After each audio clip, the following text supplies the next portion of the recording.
தி Lord. ஆண்டவராகிய இயேசு கிறிஸ்துவின் இனிய நாமத்தினாலே இந்த நாளிலே கர்த்தருடைய வார்த்தை மார்க் 1:35.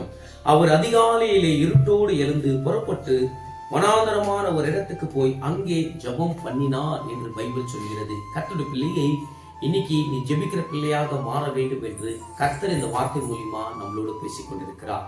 தேவ பிள்ளையை நீ ஜெபிக்கும் போதுதான் அநேக பிரச்சனைகள் வரும், தடைகள் வரும். ஆனாலும் அது மேற்கொண்டு நீ ஜெபிக்கிற பிள்ளையாக மாற வேண்டும் என்று கர்த்தர் உன்னோடு பேசுகிறார். தேவ பிள்ளையை நீ அதிகாலையிலே தேவனை தேட வேண்டும், வேதத்தை வாசிக்க வேண்டும்.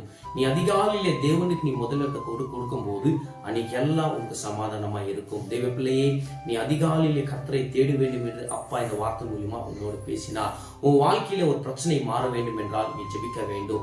உன் பிள்ளைகளோட வாழ்க்கை மாற வேண்டும் என்றால் நீ ஜெபிக்க வேண்டும். உன் கடன் பிரச்சனை மாற வேண்டும் என்றால் நீ ஜெபிக்க வேண்டும். உன் கர்ப்பத்தின் கனி ஆசீர்வதிக்கப்பட வேண்டும் என்றால் நீ ஜெபிக்க வேண்டும். உன் வியாபாரம் ஆசீர்வதிக்கப்பட வேண்டும் என்றால் நீ ஜெபிக்க வேண்டும். அநேக தடைகள் இருக்கும் என்றால் அந்த தடைகள் ஒழிக்க வேண்டும் என்றால் நீ ஜெபிக்க வேண்டும். கர்த்தருடைய பிள்ளையே நீ ஜெபிக்காவிட்டால் எந்த காரியத்திலும் நீ விடுதலை பெற முடியாது. தேவ பிள்ளையே இந்த வார்த்தை மூலியமா கர்த்தர் உன்னோடு பேசினார் என்று நான் விசுவாசிக்கிறேன்.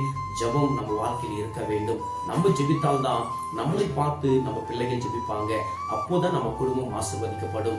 தேவனுடைய மகிமை நம்ம குடும்பத்துல இருக்கும். நீ இந்த வார்த்தை மூலியமா ஆண்டவர் உன்னோடு பேசி நான் விசுவாசிக்கிறேன். இனிமேலே நம்மளோட வாழ்க்கை, நம்மளுடைய மூச்சு ஜெபம் தான். ஜெபத்துக்கு முடிவு இல்லை, ஆரம்பம் தான். எப்பவுமே நம்ம ஜெபிக்கலாம்.